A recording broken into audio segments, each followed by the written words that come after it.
sila may update sa alawan. Good. Din na kamot. Okay. Ready na? Focus mo na. Sa chapter 7, it's more of focus dun sa mga pinag-usapan ni Basilio at ni Simon. Yung mga adhikain ni Simon actually. Tapos, sa setting na yun, dun pa rin sa gubat, dun sila nag-uusap. Sa nangyari dun, na-discover dun ni Basilio na si Simon at si Ibarra ay isa. At si Ibarra na akala ng marami patay na, ay buhay pa rin pala at nagpapanggap na mag-aalahas bilang Simon. Now, let's take a look kung ano yung mga sinabi ni Simon kay Basilio o yung kanyang mga adhikain.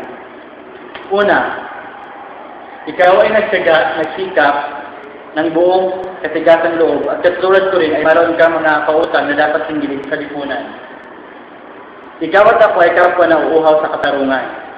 Sa mga okay na may update sa alawan. Good. Din na kamot. Okay. Ready na? Focus mo na.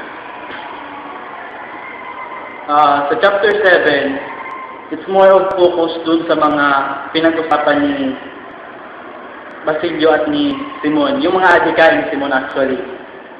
Tapos, sa setting na yun, dun pa rin sa gubat, dun sila nag-uusap.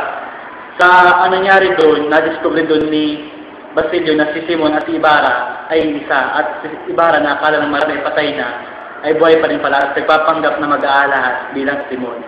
Now, let's take a look kung ano yung mga sinabi ni Simon kay Basilio o yung kanyang mga adhikain.